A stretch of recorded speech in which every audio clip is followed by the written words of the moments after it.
I wanted to talk about this Guardian interview with Jared Kushner that got a bizarre response that I think could hint at what a second Trump administration's view of what Netanyahu might do once in control of the Gaza Strip. It can indicate their view of the matter. Now, the reason why I think it can indicate the view of the matter isn't just because Jared Kushner is the son-in-law of Donald Trump. Just because he's the son-in-law does not mean that Donald Trump is taking, his recommendations on how to engage in the region. He was also his Middle East peace envoy, and he managed much of Donald Trump's negotiations and diplomacy in the region, including trying to propose a peace plan between Israel and the Palestinians, which saw Israel get large swaths of territory in the West Bank, exchanged for a tiny, well, to be quite frank, piece of dirt in the middle of the desert that had no economic capacity to it. And the Palestinians didn't accept it, didn't like the proposal, and so it went nowhere. Now, I could go into depths of the money that Jared Kushner took from the Saudis, the UAE, Qatar, and a field that he has no experience in, and how it has questions of conflict of interest, questions of corruption. But this is not a focus on Jared Kushner and his loyalties and where they end, and how that money could be messing with whether he would be good for position in government power, and how he's being influenced by foreign companies and foreign governments. No, that's not today's topic. Today's topic is what he said about Gaza and what would happen if Israel was to take over Gaza, wipe out the local population, push them all out, and then just say, well, they're already gone, might as well keep it. Now, Jared Kushner reacts in a very matter-of-fact, like, they might do that. But then he says that, hey, if they do that, it's already destroyed anyway. And then later in the interview, it isn't a direct connection, there's a cut here, he goes on to talk about the waterfront property in Gaza and how valuable it could be if it was just managed correctly. Let's listen. In Syria, when there's refugees, Turkey took them, Europe took them, Jordan took them. For whatever reason, here in Gaza, there's refugees from the fighting, from an offensive attack that was staged from Gaza. Israel's going in to do, a long-term deterrence mission. And it's just, it's unfortunate that nobody's taking the refugees. But I do want to throw out there that I do agree that nation states like Egypt should be giving these refugees an option to leave into Egypt so they could get food, water, and be healthy. But what Egypt will say, and by the way, I will not give them full credit for this, because I think a lot of it's out of self-interest. It's part, Egypt's in a difficult place economically. Egypt does not like organizations like the Muslim Brotherhood, which Hamas has ties to. They have domestic concerns because they look at Black September and they're concerned about themselves, especially El-Sisi, Egypt's dictator, who would be concerned about, could this be a threat to my power like it was a threat to the Jordanian crown? There's other interests there as well, but part of the reason some would be hesitant to, and why some probably have even stayed in the north way into the fighting, is because they're scared that if they leave, with many of them already having left their homes in the 1940s during the Nakba, that translates into the disaster when the Ukrainians fled. I'm sorry, my brain is so fried from that war.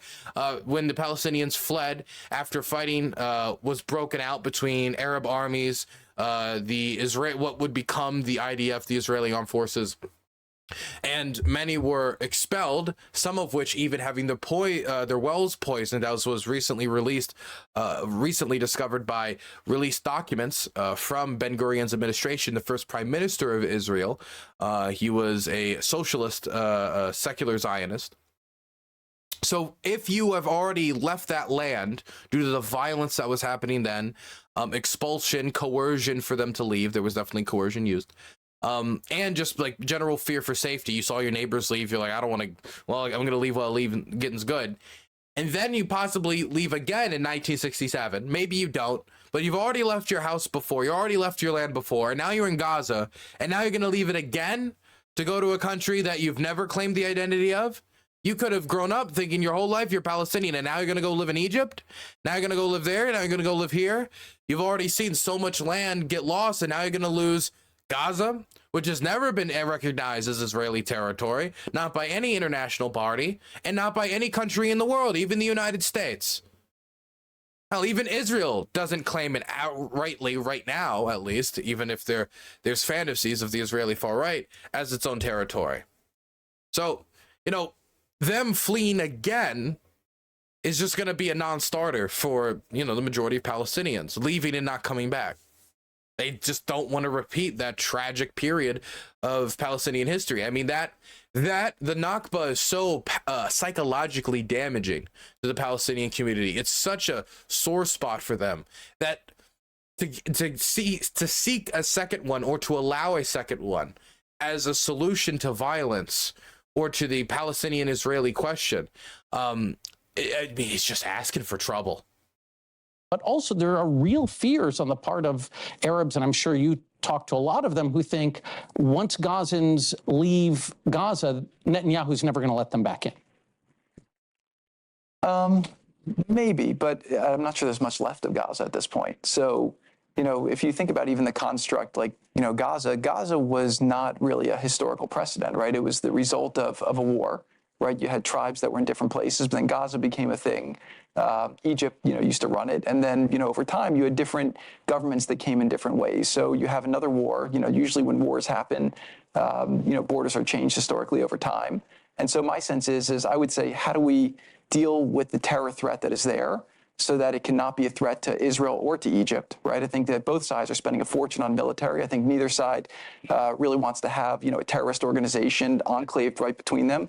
And Gaza's waterfront property, it could be very valuable to, if people would focus on kind of building up, livelihoods. You think about all the money that's gone into this tunnel network and into all the munitions. If that would have gone into education or innovation, what could have been done? And so I think that it's a little bit of an unfortunate situation there. But I think from Israel's perspective, I would do my best to move the people out and then clean it up. But I don't think that Israel has stated that they don't want the people to move back there afterwards. So, okay, that last part, I mean, it's, I guess, semi-important because he's saying, oh, they haven't said they want to do that. But what we just watched is Trump's Middle East peace negotiator just kind of openly indicate that he wouldn't be that bothered. Maybe they'll expel them and never have them come back. And he's not that bothered. And his justification for not being that bothered is, well, all their homes are destroyed anywhere. Who cares if they come back? That's not the way he said it, but that's what is tacitly assumed. The buildings are destroyed anyway. Why would they want to come back if the buildings are destroyed? Just so casual. So bleh. Some people have an attachment to their land. These people obviously have an attachment to their land, to their home, to where they grew up, their community, their city. I mean, I would ask you, are you attached to your home? If I burned it to the ground, would you just go like, it is what it is? I mean, I don't know. I don't know his lifestyle, but for a lot of people, where they grew up and where they were born and where they were raised matters to them. I don't know if that's the case to Jared Kushner, but it probably is the case for the vast majority of Palestinians living in the Gaza Strip. And also his other justification for it, outside of the idea that the Israelis bombed all these buildings, just, destroyed all these buildings, the fighting destroyed all these buildings anyway, is that, well, that it wasn't always Palestine. It used to be a bunch of tribes and different things. Who cares what it used to be? Who cares what it was in 1912? Who cares what it was in 1802? Who cares what it was under the Ottoman Empire? What matters is what the people need there now to live amicably with their neighbors. What matters is what the people want there now to represent themselves. I'm sure many of them claim the traditions of the past, claim their forefathers and things they've accomplished back into the Ottoman times. Many of them can probably go down their family roots and be like, oh yes, my father was a soldier in the Ottoman army in World War I. Or they could do that. But they claim identity to the Palestinian state. They claim identity to being Palestinian. They want to be Palestinian. When the United States was founded, which is the country Jared Kushner is from, is the country Jared Kushner lives in, there was no historical precedent in 1776 for an American nation, 13 colonies, guided together by this idea that all men, certainly, all men that are created equal, and, you know, you elect your leaders, and there's not a king anointed by God leading. There was not a historical precedent for it, but if that's what the people wanted, that's what the people fought for, and that would be best for us to live amicably with the British, well, then, yeah, that's what we go for, and that's what we went for, and that's what we got, because we wanted to rule them ourselves, just like the Palestinians want to rule themselves. To me, it just feels like somebody not only taking, in my opinion, a pretty gross type of approach to it, but it was just so casual, and it makes it feel just so cold. Just such a cold statement about a city of over 2 million people.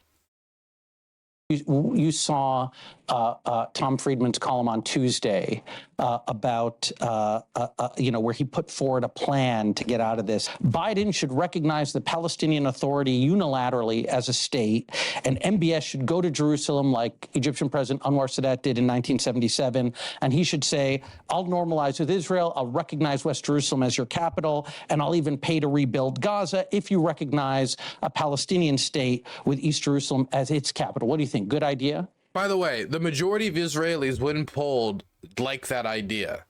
They like the idea of the Arab world rebuilding Gaza, because he just said, oh, it's all destroyed anyway. So now the Arab world saying, fine, we'll rebuild it. The Israelis can just go home, we'll rebuild it.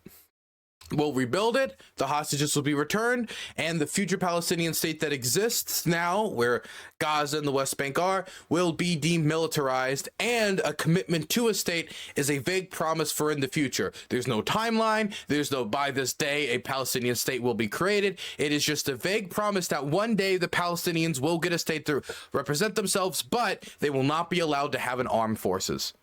That is the deal that was proposed by the Saudis and American officials and others.